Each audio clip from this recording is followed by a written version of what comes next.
Allez, on va passer tout de suite au témoin du jour. Notre témoin du jour, c'est Tiffaine Auzière. Je vous l'ai dit, elle vient nous voir pour un roman qui s'appelle Assise aux éditions Stock. On est très heureux de la recevoir, Tiffaine Auzière. On est plus content de recevoir Tiffaine Auzière que d'avoir des nouvelles d'Anne Hidalgo. Merci. Merci Tiffaine Auzière d'être avec nous. Ravi. Ça nous fait très plaisir de vous voir. Merci. Alors, tout va bien se passer, vous inquiétez pas. Il n'y a que des gens gentils ici. Même moi. D'accord. Voilà ou pas. On pourrait croire. Vous êtes content vous connaissez Bernard Montiel? Très bien. Voilà. Je suis ravie d'être à côté de lui. Parce qu'il était tout content d'être à côté de vous. On a l'impression qu'il a été à côté de vous en TP de chimie, qu'il allait être heureux d'être à côté de vous. Vous voyez, il en faut peu pour être heureux. Ben, vous savez, c'est notre balou à nous. Tiffaine Auzière, vous êtes avocate. Alors, est-ce que vous êtes avocate dans quoi? On peut savoir? Je fais du droit des affaires. D'accord, très bien. Je vais avoir besoin de vous. Ah oui? Oui, parce que j'ai des chroniqueurs qui me demandent des augmentations. J'hésiterai pas à leur laisser ma carte. Oui, très bien. Non, mais laissez-les-moi à moi. Je préfère avoir une bonne avocate. Vous êtes aussi la fille de la première dame et la belle-fille du président de la République. On va d'abord parler, j'aimerais qu'on parle de votre livre, Assise, de votre roman, qui raconte le quotidien de Diane, justement, une avocate qui est pénaliste. Qu'est-ce qui vous a donné envie d'écrire ce roman, déjà? Est-ce que c'est quoi? Vous êtes dit, j'ai envie d'écrire ce roman, c'est une idée qui vous est venue comme ça? Comment ça s'est venu? Comment c'est passé? Alors, quand on est avocat, on écrit beaucoup, ouais, mais des écrits pas très agréables à lire et pas très drôles. Et j'ai eu envie, pendant les années où j'ai pratiqué notamment le droit pénal, au début de ma carrière, j'étais extrêmement touchée par un certain nombre de faits divers et de personnalités que j'ai côtoyées, qui m'ont vraiment humainement marquée. Et j'ai eu envie d'écrire la justice et de l'écrire un peu autrement. Parfois, ça répondait à l'idéal que j'avais quand j'ai décidé de faire ce métier. Et parce qu'il y a des décisions que je comprenais légalement en tant qu'avocate, mais qui humainement pouvaient me heurter. Et donc c'est pour ça que j'ai eu envie d'écrire un peu la justice autrement. Vous racontez l'histoire de plusieurs femmes victimes, parfois, et en tant que victimes, parfois en tant que coupables. Ces affaires sont fictives ou elles sont inspirées toutes d'histoires réelles?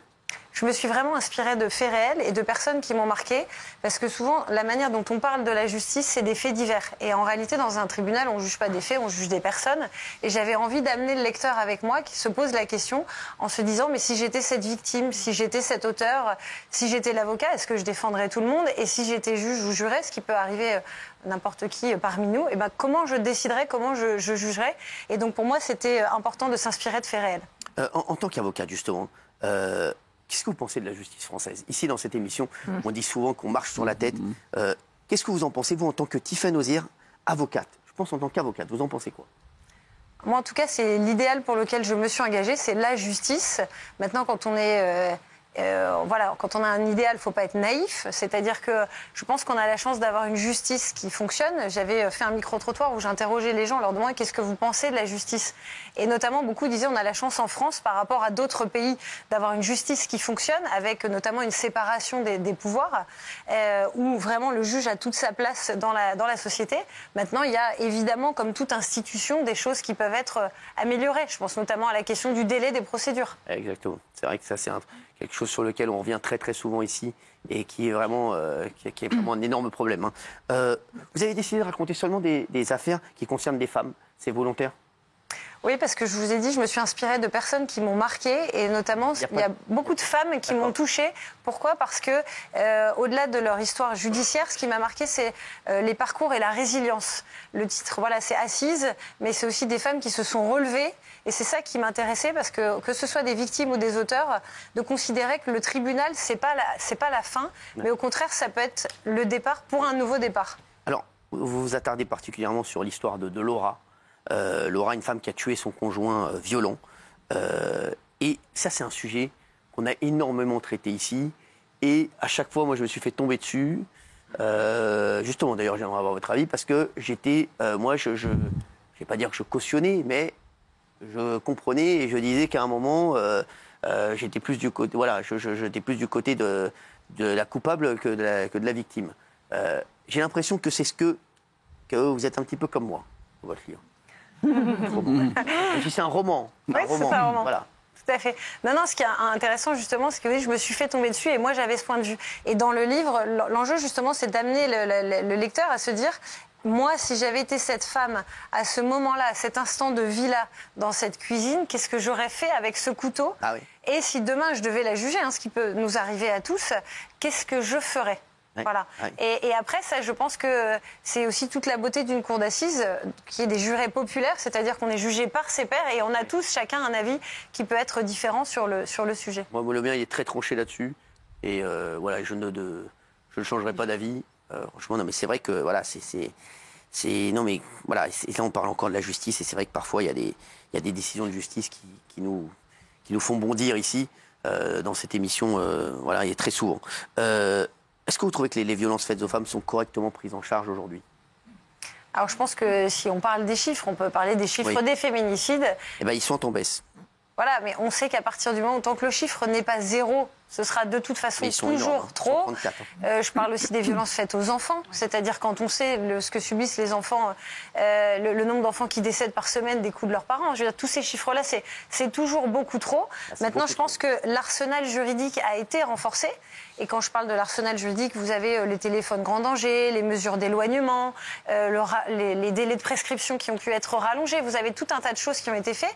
Au-delà de ça, au niveau social aussi, avec les places en centre d'hébergement, là, il y a l'aide d'urgence qui a été mise en place pour permettre aux femmes qui le souhaitent de pouvoir quitter et de trouver de manière temporaire un logement. Donc il y a des choses qui ont été faites, mais je crois qu'au-delà de l'arsenal juridique, si je devais donner un exemple, aux États-Unis, sur des meurtres, vous avez la peine de mort, ça n'empêche pas qu'il y ait de nouveaux crimes.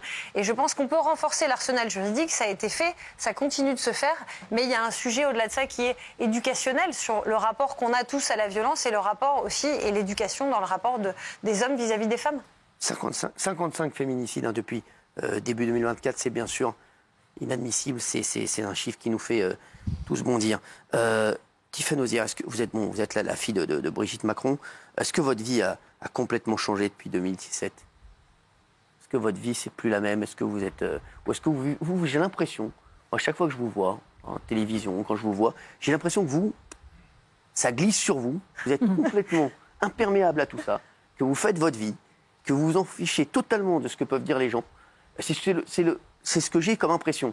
J'ai pas l'impression du tout que ça ait changé votre vie. L'analyse me paraît assez juste, effectivement, Cyril. Après, je crois que j'ai peut-être une chance, c'est que quand l'élection se passe en 2017, j'ai déjà terminé mes études, j'ai créé mon cabinet, j'ai une famille derrière moi.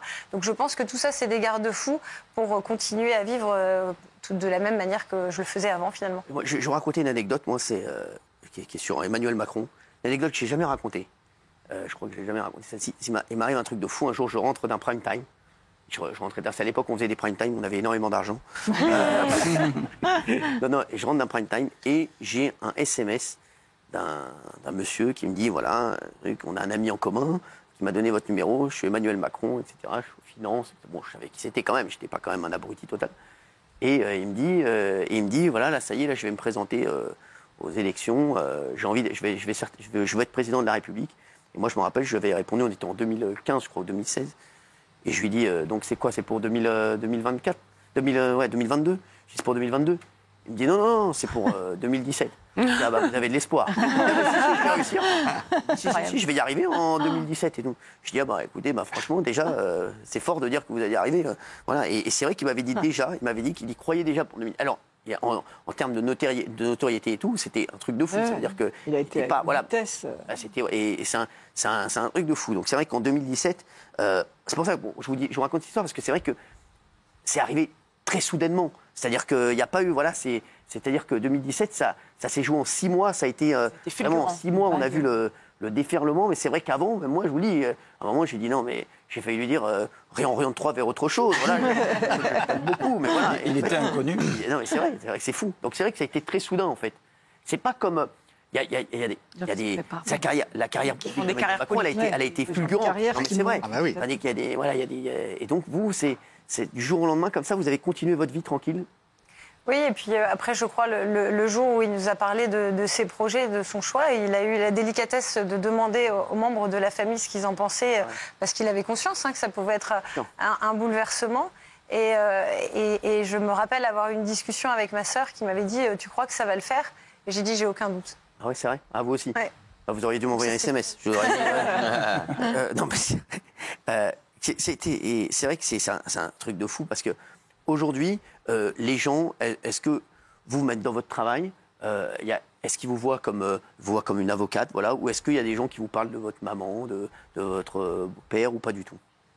Alors ça dépend dans quel cadre. Après, je pense qu'on a tous fait l'expérience à un moment ou un autre dans sa vie d'être le mari, la femme, le frère, la sœur de quelqu'un. Donc moi, je le prends plutôt avec humour. Dans mon travail, pas du tout, parce que c'est ce que je vous dis, le cabinet ayant été créé avant, et voilà, j'avais des relations d'affaires qui étaient préalables. Après, dans d'autres cadres, par exemple, quand je suis dans les Hauts-de-France, où les gens reconnaissent facilement la famille, etc. Mais c'est plus de manière amicale, où les gens viennent dire j'ai tel souvenir avec voilà, votre maman, vos grands-parents, etc. Donc, comme je vous l'ai dit tout à l'heure, je vous vois souvent dans les émissions, je vous suis un petit peu, j'ai regardé un petit peu tout ce que vous faites, et j'ai l'impression que rien ne vous touche, même. Est-ce que vous êtes touché parfois sur ce qu'on peut dire, sur ce que peuvent dire des gens sur Emmanuel Macron, sur votre maman, sur le couple, ou pas du tout? C'est-à-dire que maintenant, ça y est, vous êtes immunisé? Alors, je pense qu'il faut apprendre et en tout cas à faire une distance. Les gens ont un intérêt pour la chose publique, pour la politique, pour la personne du président et de sa femme. Je comprends cette curiosité. Après, quand les mots deviennent durs ou qu'il y a de la violence verbale, physique, j'essaye déjà de protéger. Moi, j'ai 2 enfants qui sont petits, ouais. Donc ça c'est un impératif pour moi. Et je ne réagis pas parce que sinon, je pense que je pourrais réagir à peu près tous les jours et que j'ai autre chose à faire. Les seules fois où je réagis, c'est quand j'estime qu'il y a une limite qui est passée. J'avais réagi quand il y avait eu des attaques, notamment sur le physique de ma mère de la part d'un président, parce que je trouve... Le président brésilien. Ouais. Voilà. Et... J'avais fracassé aussi. J'avais fracassé dans l'émission, vous vous rappelez ou pas? Depuis, je ne suis plus jamais retourné au Brésil.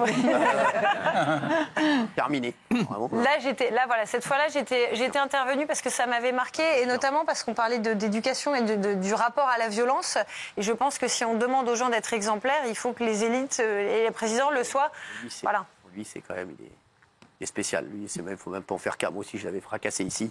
Voilà, mais bon, on va en reparler dans un instant de tout ça. Vous restez avec nous, Tiffaine Ozière qui reste avec nous, puis il y a Michel Marie aussi qui arrive, bien entendu. Puis vous pourrez poser des questions à Tiffaine si vous voulez. Vous me les poserez d'abord et je verrai si je lui pose.